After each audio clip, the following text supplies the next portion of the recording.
So my name's Eoin Kenny. I did my PhD in Ireland under the supervision of Mark Keane, whose background was in cognitive psychology mostly, as well as computer science. And we decided to focus on explainable AI for the PhD, which was at the time a really new thing that almost no one was really working on. And the first idea we had basically was to focus on kind of example-based post-hoc explanations, because it had a lot of credibility in psychology that's how people, well, it's one way that people might reason, and it has a lot of evidence that people just understand examples and cases. So we did a lot of work in post-hoc explanation to do that.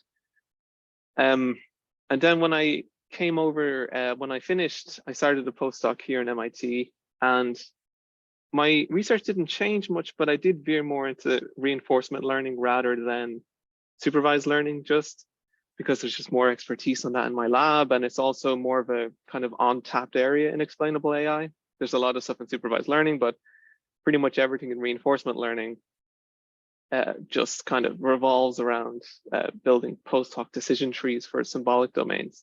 So there's this kind of big gap in deep RL, which is kind of what I focused on and will be the subject of this talk, actually. So will I go ahead? Cool. Okay. So, okay. So yeah, it's very cool to be able to talk about this work, because I've been obviously working on it for the best part of 6 to 12 months. So it's pretty exciting to actually present it now that it's published and out there, and I can get some feedback on it. So thanks very much for all your time, everyone, and I hope you get something out of this. The talk is about taking a step towards interpretable deep reinforcement learning with human-friendly prototypes. It's work between myself, Mikhail Tucker, and Julie Shah. So I'm probably preaching to the choir here, so this won't take very long, but just as a definition to get this out of the way so that I'm sure everybody knows and agrees on terminology. When I talk about post-hoc explanation, I'm talking about after-the-fact justifications for why a prediction was made. And the most popular example is something like a saliency map here for evidence for why the animal is a Siberian husky. The great thing about these methods is that they're easy to implement, and they're usually pretty model agnostic. Although people argue that by definition, they just can't be correct, because they're not really what the model has done. They're just an after the fact explanation, which is scraped. But just as some food for thought, I think it's possible this doesn't even matter, because I've heard some opinions, for example, which are pretty compelling, which is that the only thing that really matters with an explanation is, does it do what you want it to do? It doesn't necessarily matter if it's post-hoc or pre-hoc. It just matters, does it accomplish what we want?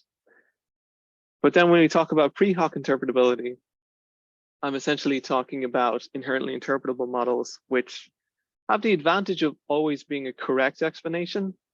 However, they're harder to implement. They're usually pretty specific for a model, and they'll more often than not lose significant performance. An example here I'm pulling from a paper from Lee et al. And XAI a few years ago. Is just this example from MNIST, where an example of a 6 goes into an input, goes through an encoder, and that latent representation has its L2 similarity measured to a bunch of prototypes of each class, and the one it's closest to will be classified as that class. So here it's similar to the prototype for 6, so it's classified as a 6. And it's interpretable by design because it's just based on similarity of how similar the images look. So this leads us to this famous trade-off between interpretability and performance. And I suppose what we want, well, what I'm trying to do in this work is bring neural networks up towards something that's more interpretable and not lose the performance critically, because if we lose performance, we lose trust. And when you lose even a little bit of trust in any kind of tool, but even AI, people's trust in the system just dissolves to zero almost immediately. Like the tolerance for error is very close to just zero. So we don't want to lose any performance, hopefully. So hopefully this takes a little step towards that direction. As a quick outline, I'm going to give a little bit of motivation talk about the method I used, which is called a prototype wrapper network, PWNet, and then I'm going to do a quick evaluation as well, both computationally and in a user study. So if you're not really familiar with DeepRL, it's had a lot of successes and promise and failures to deliver over the years, unfortunately. But really popular examples of it working are self-driving cars, autonomous drones, robotics. Interactive robotics is a big one, which is what they do in my own lab here. There's uses in the military lately with F-16 pilots, F-16 planes using RL policies just to fly around and hit waypoints, etc. And they're doing a lot of work on interpretability there to try and debug why the models fail.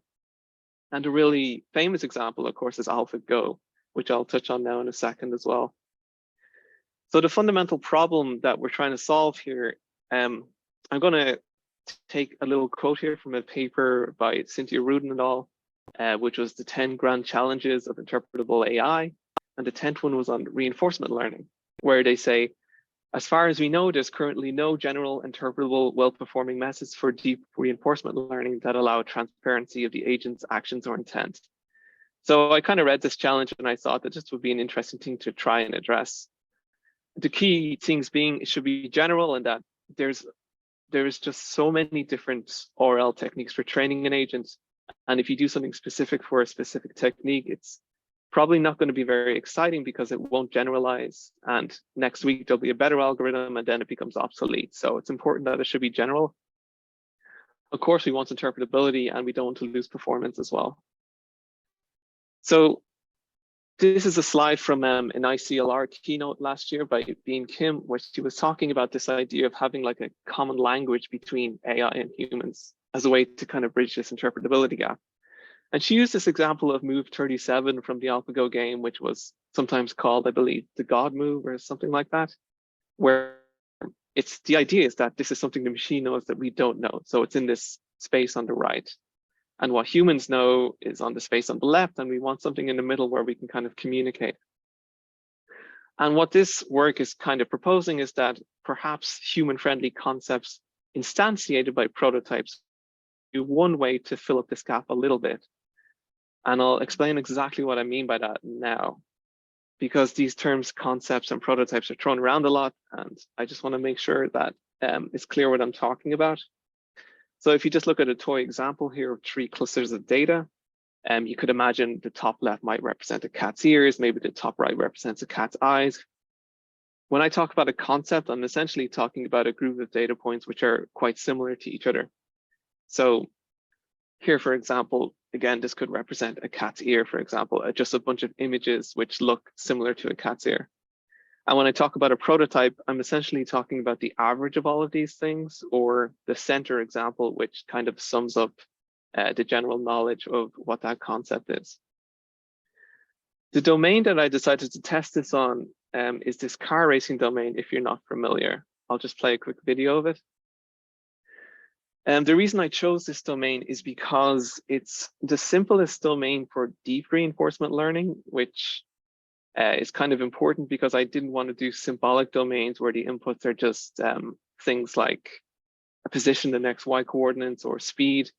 The only input to this model is just the raw pixels. So that opens up a whole bunch of challenges.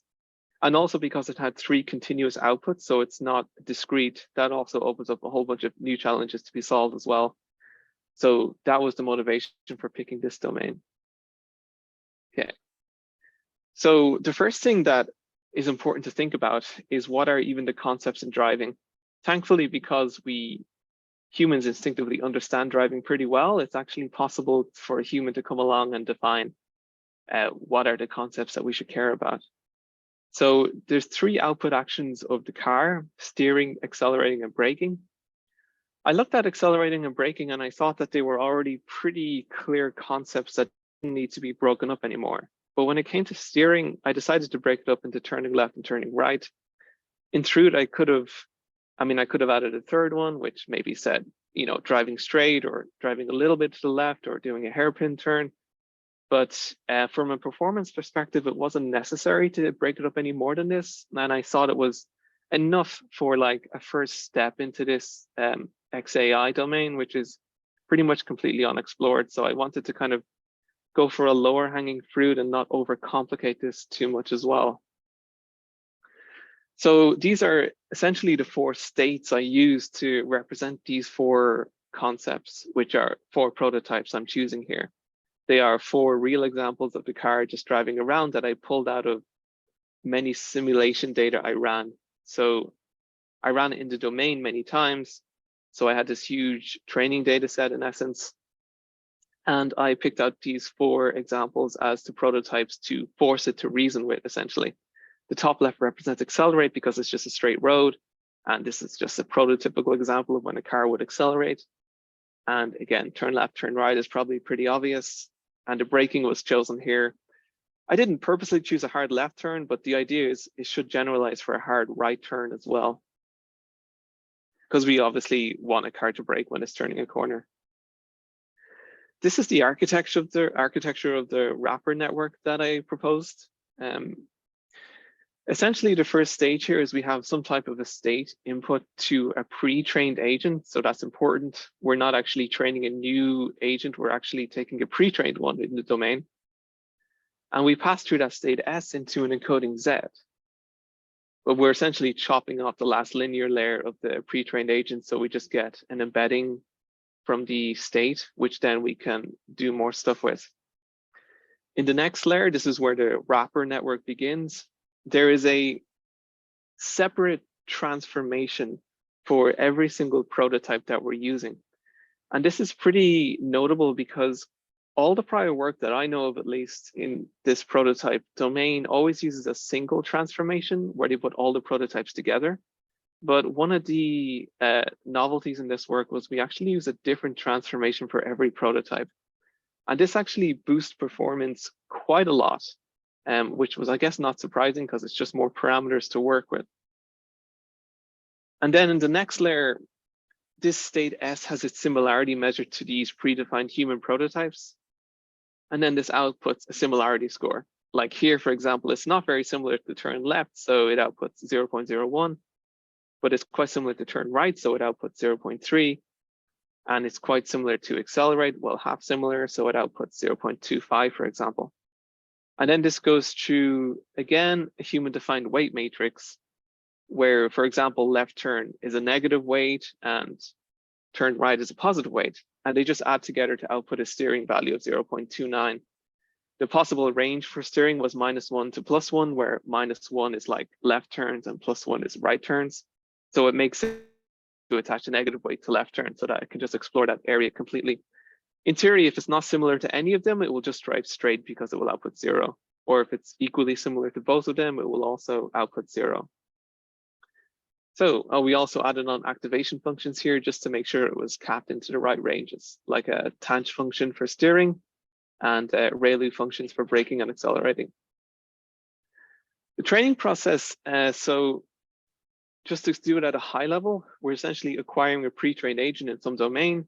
We collect data from N simulations in state action pairs, and then we train a supervision loss between the PWNet and the original agent. However, what's quite important is that we're also constraining it to use the human-defined prototypes, and we're only updating the transformation, so everything else is frozen. And that's quite important because it actually then forces it to learn essentially a new policy, which is quite similar to the black box policy, but it rearranges exactly how the decisions are made to be a bit more in line with the human concepts. And then at the end, we just cache all the prototypes for test time inference just to speed up the inference time. So in the computational experiments, I tested it in 6 domains. We just compared to a baseline of PWNet star, which is just where we use one transformation instead of multiple transformations. So all the prototypes are in one latent space. And then everything else is the same, except we also learn the prototypes as parameters rather than defining them and project them onto the nearest training example, just because that was most similar to the prior art in supervised learning. So we wanted to compare to that as closely as possible. And then just a simple k-means where we clustered all the training data into the same amount of prototypes, and a method from the symbolic ORL literature called Viper, which is pretty much the state of the art for symbolic domains still after 4 years. And we also just use metrics of what's the reward for the agent. So we just don't want to lose substantial reward. We don't really care if it's reasoning in a different way. We just don't want it to really lose performance in terms of reward. And I also report the similarity to the black box as kind of an aside, because even though it's learning a new policy, it is still learning from the original agent. So it should be approaching the same predictions, but never really quite exactly there. So for the continuous domains, apart from car racing, I also tested a symbolic domain with this bipedal walker. They're all from OpenAI Gym. And in the car racing, the most important numbers here is that the PWNet has a reward of about 220, and the original black box was about 218 or something quite similar. And the other message just never really approached a similar reward. And the same is true in bipedal walker, where we're doing a little bit worse at 304 when the black box was 310. And then the PWNet star actually did okay here with 190. So it still is pretty good, but the performance is just a bit more difficult when you're only using a single transformation rather than a separate transformation for everything. And then with the mean squared error, the PWNet approached the original black box a bit more than the others. So it just seems to be more capable of learning pretty much any function we would like. And then in discrete domains with Atari Pong and Lunar Lander, again, this is a deep RL problem on the left and a symbolic problem on the right that I just include to prove the generality a bit more. It actually is kind of interesting here because it did a bit better than the black box. We thought a bit about why that could be, because the same thing happens again in Atari Breakout, and when we actually get a notably a little bit higher reward, probably nothing to really get excited about or write home about, but instinct is that it probably either the human injected knowledge just helps it reason a bit better with the prototypes that are human defined, or the constraining it to just use a few prototypes for actions just acts as a regularizer possibly and just improves performance that way.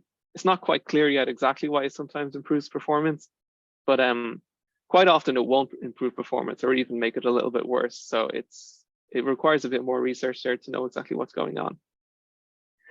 But just as a quick demo here as well, it's actually quite hard to visualize exactly. I thought for a while about what would be a good visualization for this kind of explanation. But this is just essentially showing whether turn left or turn right is more highly activated and whether accelerate or brake is more highly activated. Originally, I just showed the activations for everything, but I just found the information was going by a bit too quick. And this was just a slightly better way to show a demo of it, essentially. But in this turn here, you can see the brake activates slightly when it turns the corner, which is nice. And when we go to the sharp turn right, sharp turn left, the correct prototypes are mostly activating. So that's pretty good to see. So in the interim conclusion, it's nice that we can train an interpretable by design deep RL agent, which doesn't really lose predictive performance. Sometimes it even gains a bit, although I'll say there's no difference because sometimes it's up and sometimes it's down. It is nice now that we can kind of tie it back to the original objectives of being general, being interpretable and well-performing. But with a lot of XAI methods, I think the most important thing is a user evaluation to show an application for why it's useful for something. So I wanted to do that as well before calling it quits on this specific paper.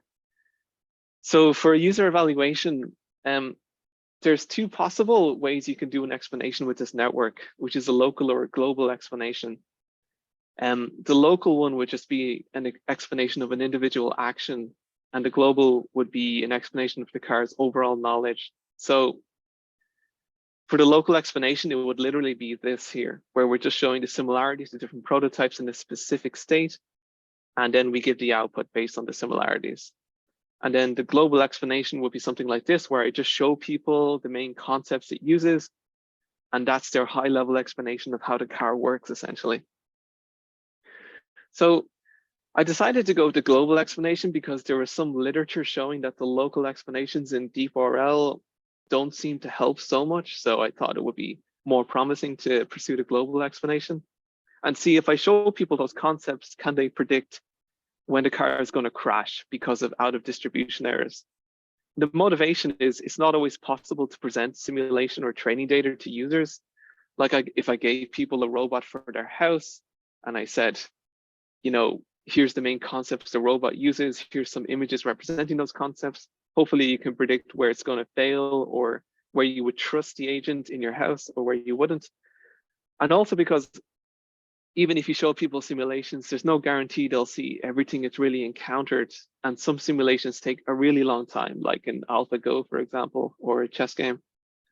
So to make this clear, the in-distribution domain is here on the left, where it's just driving around a circuit in a fairly straightforward manner.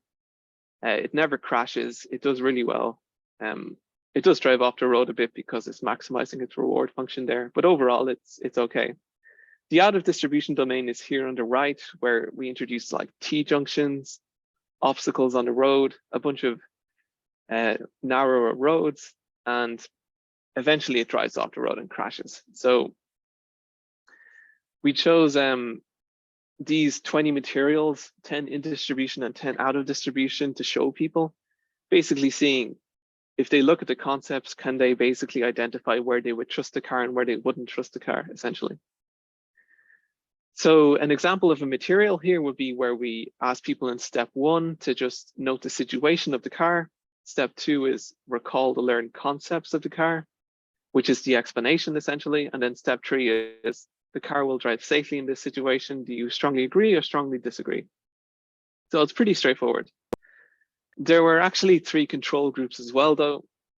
We did a bad prototype group where we rearranged the images to represent different concepts.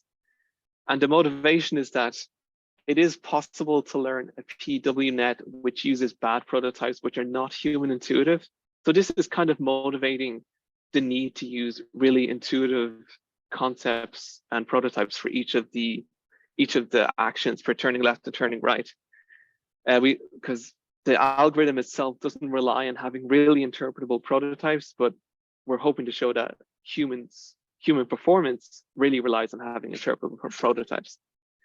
And then I did a training data group as well, where people are shown the same 4 images, but they're just told that to remember there are millions of situations they're not being shown, and these are just random snapshots of simulation data. And then there's a black box group where they're only told the car has learned to drive very well by practicing for millions upon millions of simulations. So these are the 4 different conditions which change between groups, and everything else was exactly the same between the 4 groups. And when we compare to the bad prototypes, it's pretty interesting actually. If you're not used to these graphs on the left, I'm plotting 2 groups against each other, where the dotted line amongst the middle basically means there was no effect. Each of these dots is a question in the survey. So there's 10 in distribution, the blue ones, and 10 out of distribution, the orange ones.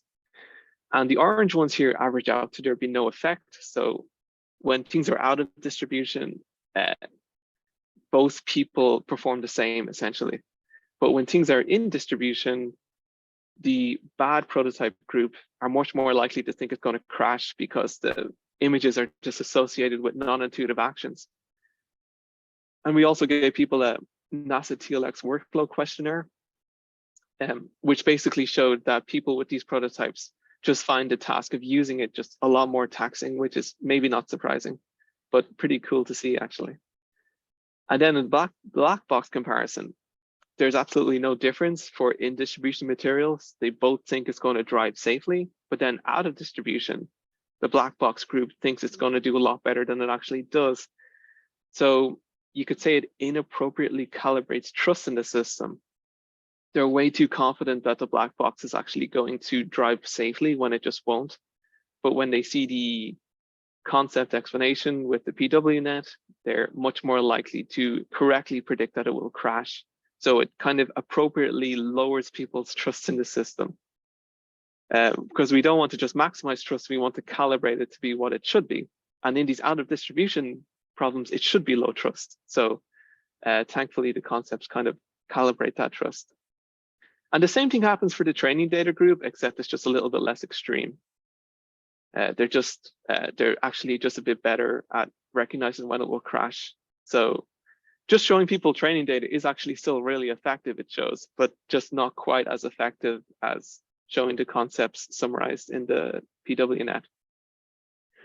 And you can visualize this a different way as well with the 4 groups, where we just show the 4 different groups and how accurately they predict when it's going to crash or drive safely, where the human-friendly prototypes are about 75% accurate, then it's about 69% accurate for the training data, and then just worse and worse for the other 2. So just in conclusion, I think it's kind of interesting because there's a big debate in XAI about like pre-hoc versus post-hoc interpretability. But I think one of the nice things about this work is that it kind of starts to blur the line between those 2 things a bit, because we're using a pre-trained agent, but we're setting it up to work like pre-hoc methods. So it kind of gets the best of both worlds, which is kind of nice. And it seems to be the first interpretable by design method for deep RL that doesn't lose performance. And it's a bit more explainable and quite general as well, which is nice. It works on RNN agents, it works on symbolic domains and deep domains, continuous domains, discrete domains. So that's a nice bonus as well. And lastly, a nice application is that it seems to help users predict OOD failures and calibrate appropriate trust. And I'm using the word seem here rather than it does, because this is still just one paper on the subject, and I want to see it reproduced once or twice before I would confidently say all of this is definitely true. But it is a really nice, promising start, and thankfully, it's been pretty warmly recepted so far. So I'm curious to hear everyone's opinion on it now. So yeah, I'll stop the presentation there and just open it up to questions. Thanks, Owen. Yeah, I'm glad you could finally present this work. This was really interesting. Yeah, cool. Yeah, so I had a couple questions. I'll ask one and first to start it off. But if you could go back to your architecture page slide. Yeah, sure. I was curious. Did I lose that? Sorry. Yeah.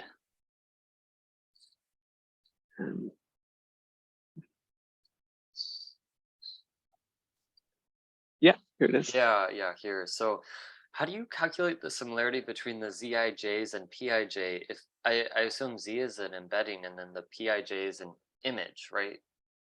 Yeah, I have to apologize that that was kind of abstracted for the image to try and not make it too cluttered. Yeah, but essentially the PIJ is fed through the pre-trained encoder, and then it does go through the HIJ, the transformation. And then those 2 latent representations just have their distance measured. It uses a special distance function that just outputs higher values the more similar they are, and then lower values the less similar they are. Okay, so you're saying the turn left concept is an image, and you pass it through the encoder, and then you take that embedding and pass it through the transformations as well. Yeah, exactly. So for example, the turn left one would go through the encoder, and then it would, I'm not sure if you can see my mouse on the screen, but it would go through this specific transformation. And so would the state also go through this specific transformation, and then it would be similar image. And then similarly for the other one, the state would go through a different transformation, and the turn right would go through a different transformation, and it would be measured again. So it's different for every prototype. Okay, yeah, that makes sense. Thank you. No problem. Yeah, it's we found that was kind of necessary for performance, like if they were all but in the same space, it just wasn't quite accurate enough usually. It would work sometimes, but yeah, this was just a bit more flexible. Yeah, that's interesting. You need to split them up. Yeah, I mean, I suppose it kind of makes sense, because if they're all but in the same latent space, it just tends to impose constraints which are potentially just incompatible. And it would kind of correlate with the supervised learning literature on this, in the way that usually they lose performance when they put them all in the same latent space. So it would be kind of interesting to go to the supervised literature and try this approach as well to see if it would improve them a lot, Like transfer that idea over. Yeah, that's interesting. Exactly. Yeah. Okay, thanks. Sure. Yeah. I have a lot of questions. Let's start with The first one. Sure. Always on the topic of Nicholas. You said that basically you feed the network with both the human defined prototype and the state on the same, how you call it them, on the same age, on the same transformation, and then you compute the similarity, right? Correct. Yeah. I have a technical question is, do you put some constraints on the transformation to be different or something like that, or they are just different layers and stuff? Yeah, the H's are the only thing which are trained in the whole setup. Everything else is frozen. And there's no constraints to make them be different. No, they just naturally turn out to be different, just through training. Thankfully, there was no need to put any additional constraints there, which was nice. Okay. Just another quick question, then I will wait for the other. Sure, no problem. Usually in prototype networks, at least in the previous ones, they learn prototypes instead of defining them by humans. Yeah. Just a question behind the scene. Have you tried to use the classical approach, or do you just went straight to human. humans? No, actually, initially, I did learn them initially, like you suggested, because it seemed like the most intuitive thing to do, you know? I mean, it turns out that, I mean, if you want, you can learn the prototypes and the weight matrix. Like, you don't have to define anything. You can just use this setup and learn the whole thing end to end without any human supervision, if you would like. I suppose the reason I was a bit afraid to learn the weight matrix was because, for example, if I learned the weight matrix, then no values, it's basically impossible that a value would be zero. So for accelerate, for example, I was kind of afraid that it would contribute to braking, and then it would be kind of unintuitive. You know, I didn't want the prototype for accelerating to contribute to braking. So that's the reason I defined the weights. But if you do actually freeze the weights the way I have them here, and then learn the prototypes, it does learn images which are, to be honest, pretty much exactly the same as the ones I have here. But the reason that I decided to define them was just to essentially guarantee that they would be interpretable, because unfortunately, even if I learn them, I mean, there's still a chance a weird artifact could come along and just kind of make it slightly unintuitive for a human. And if I show people, like, for example, if I show people an image of the car kind of doing a left turn and driving off the road for an instant, they'll probably think that it's terrible at driving, you know, while in reality, it actually does do well. So the answer to your question is, yeah, you can learn the prototypes or learn the weights. I would probably recommend that you freeze the weights and learn the prototypes, but my collaborator thinks it's better to actually define the prototypes and learn the weights. So it's kind of it's very much an unanswered question. And I decided to go for the lowest hanging fruit, I suppose. Another way to do it that I did for the other domains I didn't care about so much was I just did a clustering analysis of all the simulation data. And I said, look, in all the data that's kind of taking action one, what's the centroid and all of that I can just use as the prototype. But for the example of the car and the user study and whatnot, I decided to kind of learn the prototypes, kind of see what they were like, and then choose a prototype in that area which kind of seems more human friendly, which is, I suppose, where the name of the paper came from, really. Because I think that, like, with interpretability, it's going to be almost impossible to do it well, I think, without some human oversight, you know, to sort of say, this is the concept I care about. Please use this concept. It's human interpretable. We know what it means, you know. Like, I'm doing something with Liberty Mutual now and car insurance, where they have to use very specific concepts to assess liability for a car crash. So if I learn the concepts in an unsupervised way, it could be stuff that they can't even legally use or can't understand. But if I kind of say, these are the concepts we care about, go use that, Mr. Neural Network, it just seems like a more promising direction forward for me. But the thing is, I'm going on for so long, I'm sorry, but like, even by defining the weight matrix, I am already defining those concepts in a way, because by attaching a negative weight to steering, I'm saying learn a prototype which forces the steering to take a negative direction, which by definition means learn a prototype for turning left. So the weight matrix kind of does have a nice human oversight as well, but yeah, maybe I should stop talking there and let you kind of bounce off me again. Sorry, before I just go on too long. No, it was a great answer. Okay, cool. Yeah, it's that's the thing when you're doing this stuff, which is, I mean, the prototype literature is not new, but trying to make it work in RL is new, and there was just so many things to try. Yeah, I know. And we eventually just kind of picked something which kind of which worked basically. Yeah. Thank you. Sure, no problem. Thanks for the question. I had another quick question. So this is me just Yeah. not really being familiar with reinforcement learning, but on Yeah. those videos of the car steering, on the bottom you have Yeah. those red, green, and blue bars. What are those? Oh yeah, that's that's actually represents the 3 output actions. So the green in the middle is the steering, I believe. Oh, And okay. I think the blue is accelerating and maybe the red is brake. Okay, Yeah. so is this unique to your method where you have the concepts, or is this something that I would see if I looked up this toy example for reinforcement learning where they already have those actions on the bottom? Yeah, no, this is just a standard thing in this particular domain that they just have that. So so then if yeah. that's like standard where they know if you're turning left or right, I guess if you know you're going left or right, what is the benefit? I'm losing the connection of like, sure. Why do you need the turn left and turn right prototype if you already know the outcome action, I guess?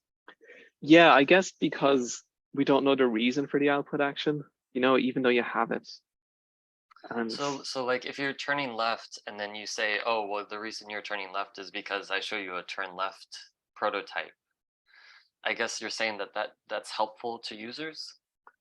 yeah, that's the idea of the prototype literature, that say in classification, we have an image of a bird or something. And I say, I think it's a bird because it's similar to this bird, I mean, I suppose a similar comparison there would be, why would I need the explanation when I already know that it thinks it's a bird, Right. And in RL, it's like, we already know it's turning left. Why do I need an explanation?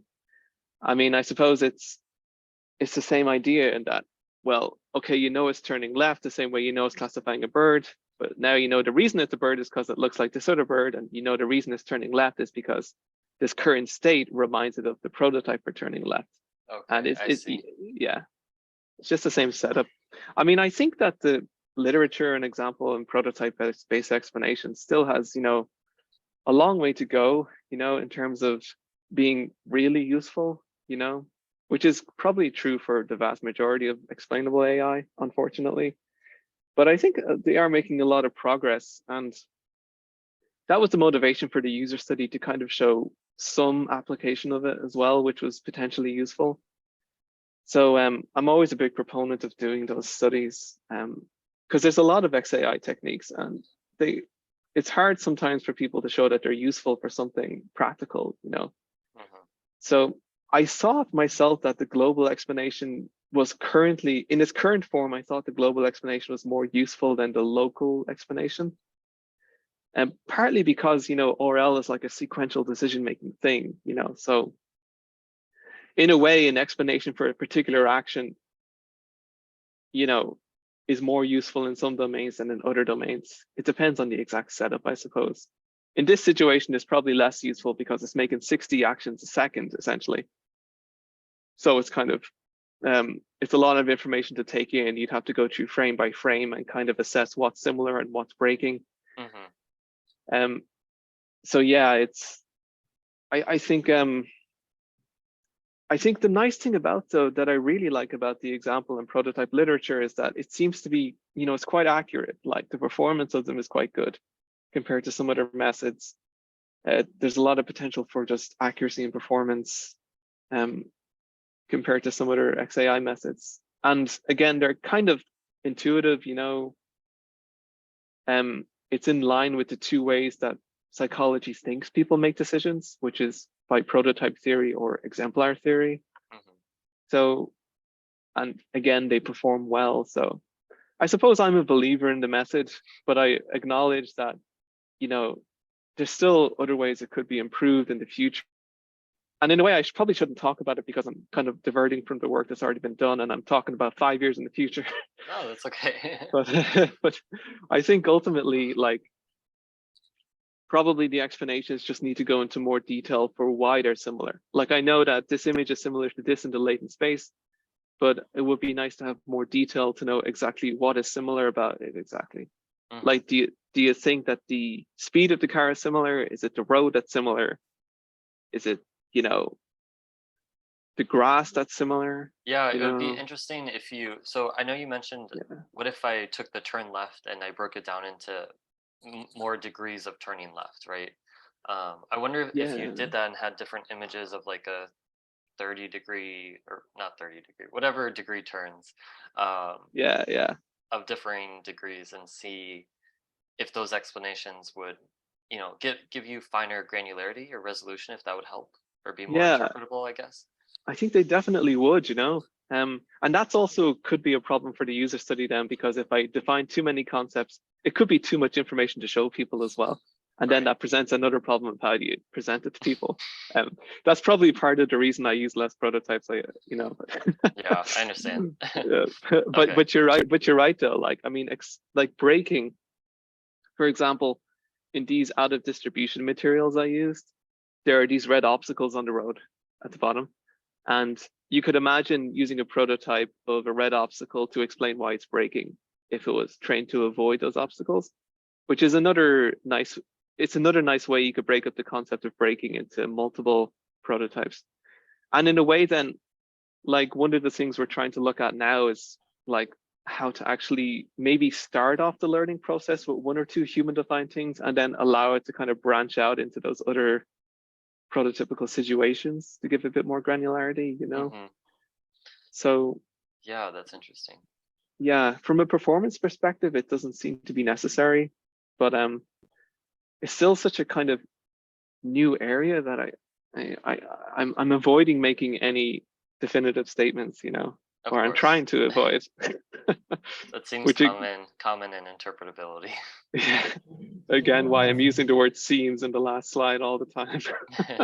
Yeah. Ask about the consistency. So you have 60 decisions per second. Like, how much do explainability of the next frame, even if it's like having the same decision, is the explainability the same? Or like for the human, I don't want to have like 60 explainabilities per second if it's just doing around one corner. So is there like some consistency or something you can merge explanations together or something? Yeah, I think I know what you're saying about like just being like too much information to show people, like 60 explanations a second. Is that what you mean? Or yeah, that's part of it. But the other part is how consistent is that? Like if you go around one corner, is you always have left. Is the explanation the same, or is it maybe different explanation or something like that? Yeah, I mean, the answer is it depends on how well you train it, I guess. I mean, if you train the network with like good regularization, well-chosen prototypes and whatnot, it will be, in my experience, fairly consistent. I'm not going to say it's perfect because that's not true, but it's like, but I think going back to the first part of your question about like showing, say, 60 images a second to people, I wouldn't advocate that. And that's like part of the reason why I tried to simplify this visualization a bit. And I thought about maybe doing some type of averaging of which prototypes were used more often to kind of simplify the explanation a bit. And that might be more useful as well, So, I mean, I think in terms of like, how consistent is it? That's still kind of I think that's a pretty similar problem for all the similarity-based explanations now, you know, unfortunately. Like even when I look at the methods in supervised learning and I look at their explanations for this looks like that, for example, like this image looks like that image, or this part of image looks like that part of an image. I mean, I think that like they're probably pretty convincing about 75% of the time in my experience. And I would say that this is pretty similar currently. And that's why I say that I think in the future it would be nice to know exactly why it thinks it's similar, because it's not always so obvious to me. Which is part of the reason some research has gone into parts of images instead of the whole image to try and give more detail. And that could be a nice next step to take for this kind of approach. To basically, is it possible to calculate a metric how similar the explanation is from one frame to another? So you could merge them or cluster them, like these 5 frames is the same explanation and then it changes to something else. Yeah, you could definitely do that. Yeah, initially I was looking at something similar where I would try to phrase explanations as more of a plan in the future, you know, because it seemed more useful to me. I mean, you can look at the latent representations of all the frames and kind of cluster them into prototypical trajectories, for example, to kind of say this trajectory is similar to this trajectory. The issue I found with it was that the plan in the future would change so often that it never really stuck to the plan exactly. Every frame to frame, it would constantly, there would be a kind of concept drift where it would gradually change from the original plan frame by frame. But you could certainly do it about what it did in the past, but I'm not sure it's different when you're trying to do it for the future though, about its future plan. But you could say the reason I did this for the last 20 frames is because it's similar to these other 20 frames as well, which could be useful in some situations. At least in this example, I'm slightly confused that the 4 explanations are almost identical to the outputs. Like you have turn left and right is the output, and explanation is it looks like turn left or it looks like turn right. So I'm not sure what we actually gain here. Like I understand if the prototypes are different from the outputs, but why did you pick an example where turn left and right is just the outputs you actually already predict? Yeah, I chose turn left and turn right because in a sense I didn't want to overcomplicate it for people. And in terms of steering, it seemed like the most intuitive way to break it up. But if I was trying to make the most interpretable thing possible, I would probably break up steering into more concepts like driving straight, for example. I would probably take a similar concept to the acceleration, for example, and use that to explain when it's driving more straight. But from a performance perspective, it wasn't totally necessary, you know. Maybe I mean, I have a question more about this. How does it scale to more complex explanations? Like turn left and right is a very simple explanation, but there might be some, like in my area, like the explanation of a drug behavior might be very complex and very fragile, or like very sharp edges. So how does this approach scale when the explanation is getting more and more complex or higher dimensions or whatever? Yeah, that's a good question. And yeah, I've had conversations with people here about it, like where they were trying to apply this technique to, well, they wanted to apply it to like F-16s in like simulation. And they are like, you know, 6 degrees of freedom. It's much more complicated. There's like something like almost 200 output actions rather than just 3 output actions here. And essentially making it scale to more complex domains, I suppose, is the challenge I'm going to look at next, to just by necessity improve the technique. But the basic plan, I suppose, would be that in a more complex domain where maybe, well, in an F-16 domain, I suppose you could have a pilot to kind of define the important prototypes or concepts to make decisions. But in a domain where there's no human expertise and we don't understand it well at all, in those situations, you could just learn the prototypes and project them onto the nearest simulation examples rather than defining them. And in that situation, if you just want to learn the prototypes and the weights, I mean, the basic setup will scale to, I think, any practical problem you put in front of it. I'm not sure about the interpretability of it in that situation. You could, for example, constrain the weight matrix to add some interpretability, or you could constrain the prototypes to add some interpretability. So do you think it will find this kind of step 37 on its own? Like, this is something new prototype, if you have not seen it before. Can this approach find this new prototypes on its own and flag them? Like, there's something totally new going on here. Could you say that one more time? I didn't quite catch it. At the beginning, you mentioned that with the AlphaGo, there was this step 37, and it was like, this is a totally new thing, and if human have not seen it, and we cannot really simply prototype it. So could it be that we can discover a new prototype and like flag it, like, this is something new, please look at it, or something like that? Yeah, that's kind of an idea of like novel prototype detection. Like a good example might be if I put this car in the added distribution domain and said, hey, here's a red obstacle, like learn a prototype for that. Is that kind of what you mean? Or probably the other way around, where you don't know that it's a red obstacle, and it should tell you that this does not match to anything before, but it's still something important in the terms of explanation.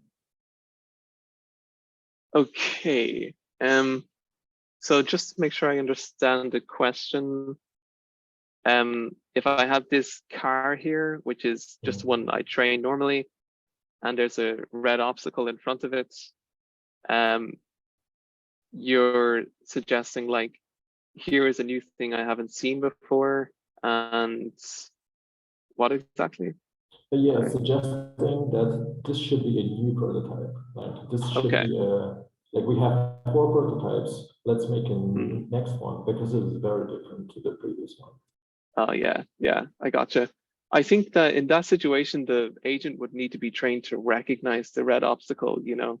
So if the encoder hasn't like been trained on those red obstacles, it's probably just not going to detect it. I mean, I guess you could detect like something that's just out of distribution in general, and then you could kind of signal, here's something new that's out of distribution. We need to learn a prototype to deal with this situation.